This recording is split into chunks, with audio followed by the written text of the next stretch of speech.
కొంచెం కుక్ అయితే చాలు. మనం ఇది తీసి రోట్లో కానీ మనం మిక్సీ జార్లో కానీ వేసేసుకొని చక్కగా దీన్ని చట్నీ రూపంలో చేసేసుకుందాం. చూడండి, ఇప్పుడు ఉల్లిపాయ సగం ఉడికింది, టమాటాలు కూడా సగమే ఉడికాయి. ఇలా చేసిన ఈ చట్నీ ఘాటుగా బ్రహ్మాండంగా ఉంటుంది. దీంట్లో కొన్ని నీళ్లు ఇలా ఈ కారాన్ని మనం లైట్గా చేసేసి ఇందులో పోసేసుకుందాం. మనం దీనికి కావలసిన తేమ కూడా కొంచెం వచ్చేస్తుంది.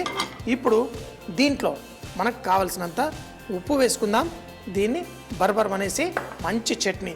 దీన్ని ఈ పొంగల్తో తింటే ఘాటుగా మంచి కాంబినేషన్గా ఉంటుంది. దీంతో తినడానికి చాలా సింపుల్గా ఉంటుంది. చూశారు కదా, కేవలం 1 నిమిషం పాటు పెనంలో వేసి లైట్గా వేయించుకుంటే ఆ ఉల్లిపాయల ఆ కొంచెం పచ్చిదనం తగ్గి మంచి టేస్ట్ దీనికి వచ్చేస్తుంది. ఎర్రగా మన చట్నీ రెడీ.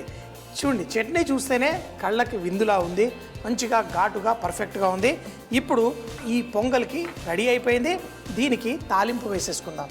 సో మరి తాలింపు వేసుకోవడం దీంట్లో మాత్రం నేను కకృతి పడను. చక్కగా నెయ్యి కావలసినంత వేసుకుంటాను. వేసుకొని దీంట్లో జీలకర్ర అలాగే మిరియాలు ఈ 2 వేసేసుకొని దీన్ని లైట్గా ఫస్ట్ కుక్ అవనిస్తాను.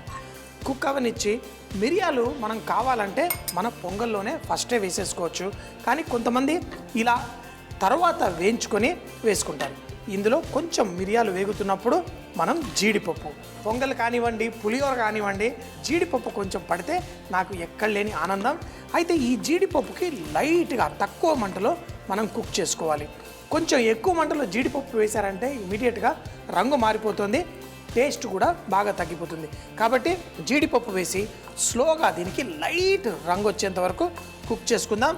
ఇందులో మన ఇంగువ అలాగే దీంట్లో సన్నగా చాప్ చేసుకున్న అల్లం, పచ్చిమిరపకాయలు ఇవన్నీ వేసుకొని లాస్ట్లో మనం కరివేపాకు వేసుకుందాం. కరివేపాకులో కూడా బోల్డ్ అని సుగంధ ద్రవ్యాలే కాదు, ఆరోగ్యానికి కావలసిన గొప్ప గుణాలు ఉన్నాయి. వాటిని చక్కగా ఈ పొంగల్లో కలిపేసుకుంటాం. కొంచెం సాఫ్ట్గా, కొంచెం పొడి పొడిగా పర్ఫెక్ట్గా రెడీ అయింది. మన పప్పు ఉడికిపోయింది, మన రవ్వ కూడా చక్కగా ఉడికింది. దీంట్లో ఈ తాలింపుని వేసేసుకుందాం.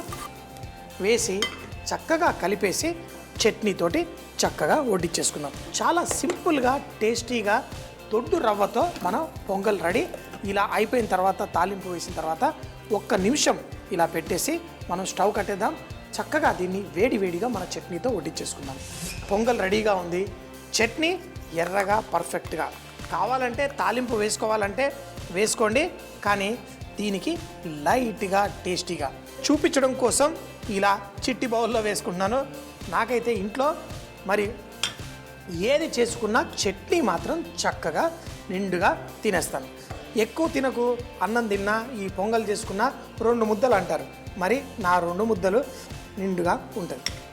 చేసుకుందాం. దీంతోపాటు మన పొంగల్ దొడ్డు రవ్వతో చేసిన పొంగల్ని ఘాటు చట్నీతో పర్ఫెక్ట్గా రెడీ అయిపోయింది. నువ్వు ఇంకేమన్నా చెప్పాలా?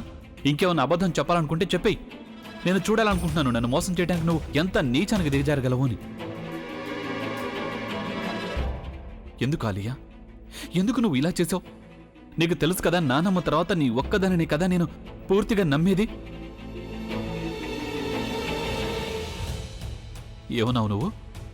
ఈ మధ్య అన్నిటినీ మర్చిపోతున్నావా? అది చాలు. వాటిలో ఉన్న శక్తి విషయాన్ని గ్రహించి మనకు వివరిస్తాయి.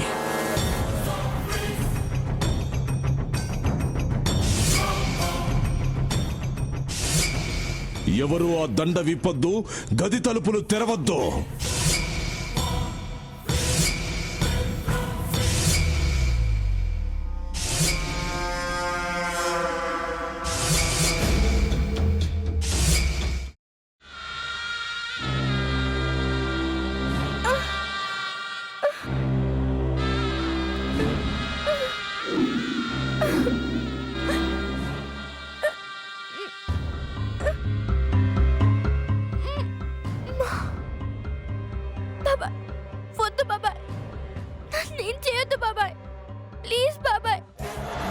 నిజం తెలిసినప్పుడే నా ఆలోచనలో నువ్వు చచ్చిపోయావు.